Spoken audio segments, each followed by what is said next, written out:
Welcome to ELL Plus with me, Jane Chou. And me, Luke Philpott. Our headlines this week. Well, Theresa May's new mental health pledges saved the Foxley Lane Women's Unit from closure. Local post offices face uncertainty as many are set to close, including New Cross Gate. There was travel chaos in London once again today, even though there were no tube or rail strikes. Commuters on the overground still face misery during the morning rush hour. The NHS proposal cuts have reached locally to Foxley Lane's Women's Service, a mental health clinic. Its proposal has created the Save Foxley Lane petition that has over 800 signatures. Along with signatures, Theresa May recently spoke about the importance of mental health and an increase of £15 billion for community care. Will this be enough to stop the closure? Vicky Tseng finds out more. Foxley Lane, located in Putney, is an 8-bed women's mental health home. It's a facility run by women for women. They provide 24/7 inpatient care for women aged 16 to 65 with ongoing mental illness. Croydon NHS is proposing to close this facility to save £500,000 a year. Statistics shows that young women in the UK are in the highest risk group for mental health illness. 1 in 5 women have reported a mental disorder compared to 1 in 8 men. It's a big shame in the mental health domain that that we've got a women's clinic for mental health that's closing in Croydon. On January 9th, Theresa May spoke of the importance of mental health and pledged to increase funding towards community care and online self-check services. But with that pledge, the public have mixed emotions. The local NHS, along with Croydon Council. Croydon NHS held a 2-month consultation for feedback that ended on January 6. They thank those who spoke up and will consider the feedback on their decision. In the Croydon College conference room, Croydon NHS will decide the closure of Foxley Lane. The meeting will be held on January 17th and will be opened to the public. If the final decision is to close Foxley Lane, the current patients will be transferred to Bethnal Royal Hospital.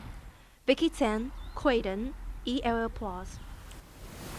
The post office has announced that it will be closing or selling off 37 of its Crown branches, including one here in New Cross Gate.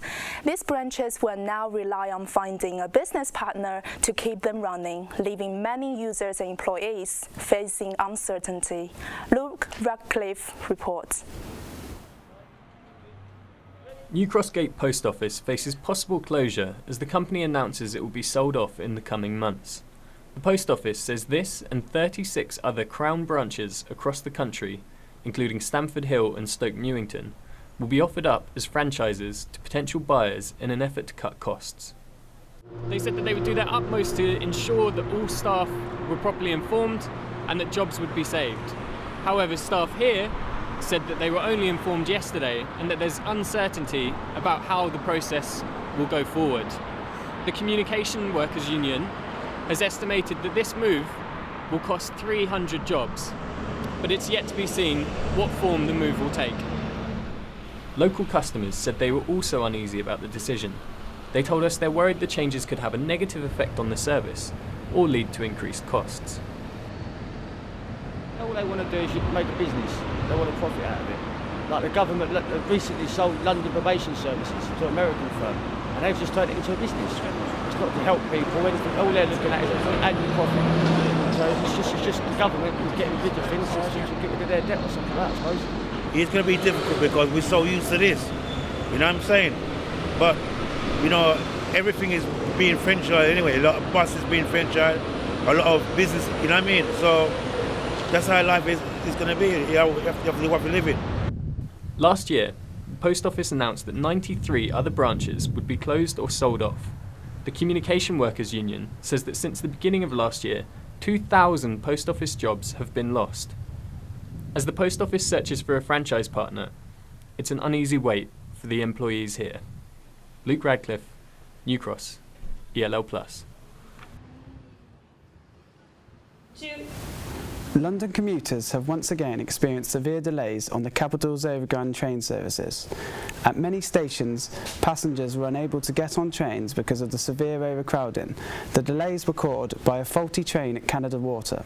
The line between New Cross Gate and Highbury and Islington was the worst hit. This comes after the recent tube strike on Monday, where up to 80 tube stations were closed, causing major travel disruptions across London. London commuters experienced severe delays and chaos travelling to work earlier this week. Nearly 4,000 members of the RMT and TSSA unions held a 24-hour tube strike. Efah reports. Once again, the London Underground closed its gates to commuters.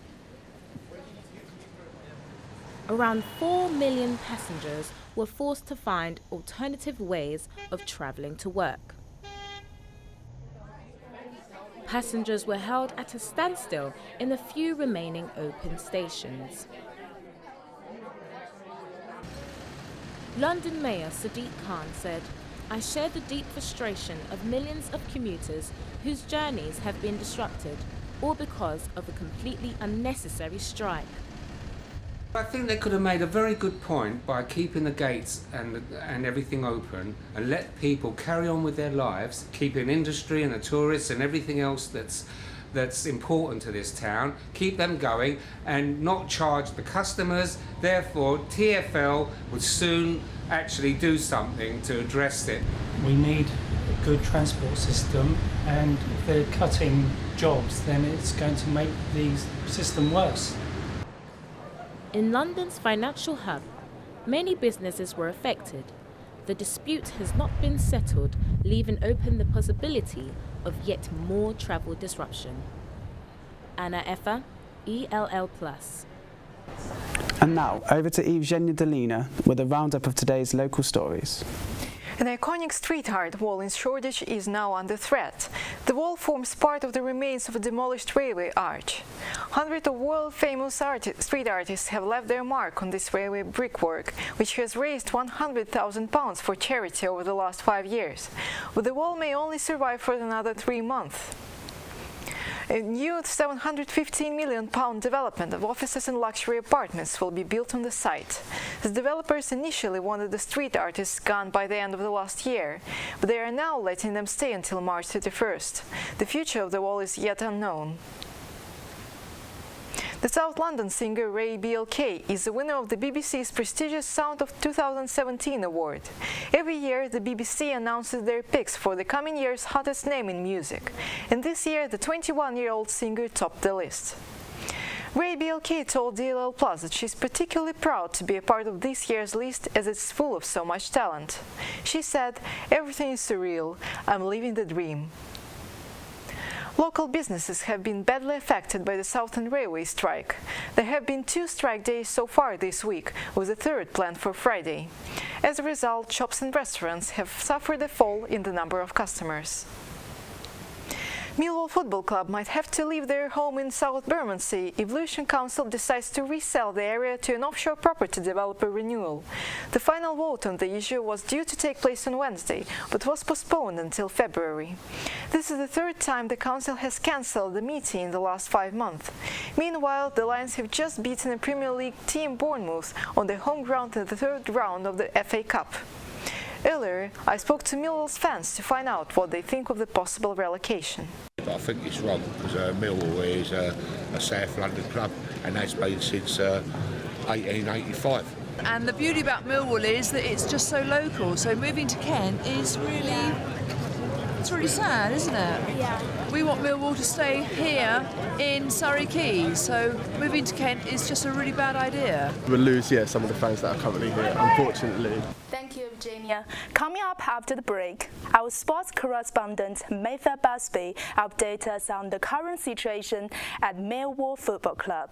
A brand new art installation displaying items found at Calais refugee camp opens up in Shoreditch, and Deptford welcomes a women's only specialist sneaker store. Stay with us.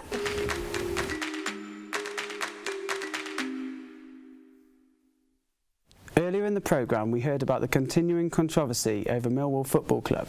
Lewisham Council was planning to make a final decision on Wednesday this week about a compulsory purchase order for land in South Bermondsey, which is home to Millwall Stadium, the Den. But the meeting was dramatically postponed the night before. With us now is Mather Busby, who has been covering the story for East London Lines. Mather, could you tell us a bit about the background to this story and the Lewisham Council's involvement? So, since September, there have been several planned votes for the compulsory purchase orders.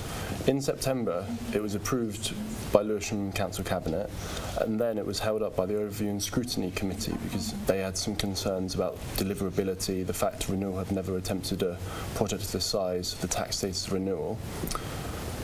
Then, a document emerged that seemed to implicate one of Renewal's stakeholders trying to sell up their land for the development, and that plunged the project into chaos. Okay, and so the area around the Den, it's quite run down, so why has there been so much protest? Well, it's just a question about who the regeneration is for. The development earmarks 2,400 homes. Only 10% of those will be affordable, and for many people those aren't affordable. So residents and the football club have legitimate concerns, particularly the club, who will compromise their ability to still be a Grade 2 youth academy. And you mentioned the development renewal. Can you tell us a bit more about those? Well, there's been a lot in the national media now about their tax status. There are two stakeholders registered in the British Virgin Islands and the Isle of Man. The Chief Executive Officer of the council was a senior housing officer at Lewisham Council for many years. The current mayor is on the board of a Renewal charity, and his predecessor founded Renewal. So the links between the council and Renewal are quite long-standing. So where do we go from now then? There's going to be another vote in February unless it's delayed again. In all likelihood, the Council Cabinet are going to approve the compulsory purchase orders. But then, as one councillor said to me, there's a list as long as your arm of people that are going to take that case to the Secretary of State, which will be the last opportunity to stop the compulsory purchase order of land around the new Den. Okay, Mather Busby, thank you very much. Thank you. Deptford is now home to London's first all-female shop selling only sports shoes and related clothing. The shop is aimed at people known as sneakerheads, whose hobby is to collect real sports shoes. Our reporter Vicky finds out more about the store and speaks to local residents on what they think on the rise of new businesses moving to the area. London's first female-only sneakerhead store has recently opened in Deptford. Kixlove offers limited edition footwear and brand collaborations tailored specifically to a female market.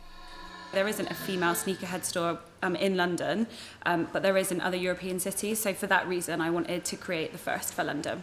But what is it about catering to only women that attracts local customers? Too many men's sneaker shops around that just simply don't offer size 5s or 6s like a lot of us females require. And yeah, so having somewhere like on my doorstep where I can come along, try these kind of cool collaboration sneakers on and purchase a pair is just absolutely fab. So Deptford is an area which in the past few years has seen a huge amount of gentrification and change. How is the introduction of new stores like Kixlove being perceived by the local community? I think they're really important as models in our community, and then also seeing examples of how women can contribute to business culture and things like that in ways that were often not highlighted, so that's awesome. It's just bringing people to Deptford and making it a destination as opposed to just something for locals, so it's great to have new visitors coming in, and I think it's great for existing members of the community to see something different in their area. I think change is a good thing in the long run. The last 2 years there is a huge progress for local people. There is a lot of change for good. With stores such as Kixlove moving into the area, who knows what the future for Deptford may hold? For now, the message is clear. Business is open. An art installation about the refugee crisis opened this week at a gallery in Shoreditch. The photographer Gideon Mendel is displaying photographs as well as items left behind by refugees at the migrant camp in Calais. The installation shows how the residents struggled to live in the camp. Chou reports. When the camp was demolished last October, refugees left behind all manner of personal items, old clothes, battered shoes, even things like playing cards and children's toys. Some now on display in a powerful art installation at Autograph in Rivington Place. And these are all toothbrushes collected from the 8 different water points at the jungle camp in Calais. I felt there was something so poignant about them. The fact that they seem to, some are dirty, some are clean, but they, in fact, many of them hold the DNA of the refugees who use them. The exhibition mixes artifacts and photos, all collected or taken by the South African photographer Gideon Mendel as a reminder of the refugees' struggle to lead daily lives under extraordinary circumstances. 9,000 people were living there at the end, at the camp which had become known as a jungle.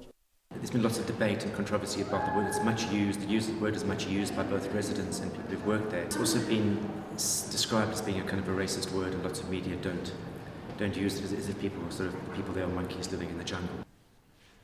Mendel says he took on the project as a way of creating order from the disorder. The children's toys, and the dolls in particular, for me, when I found them, I just thought, oh my God, there's a whole world of children and women and people who have lives here which is not seen. And these items just speak of their experience. It's a terribly chaotic, disturbing place. I just found us finding toys and discarded dolls there. That really struck me strongly. The exhibition is on until February the 11th, when Mendel's book will also be published. Chou, Shoreditch, ELL+. That's all from us. Thank you for watching ELL+. We'll be back next week.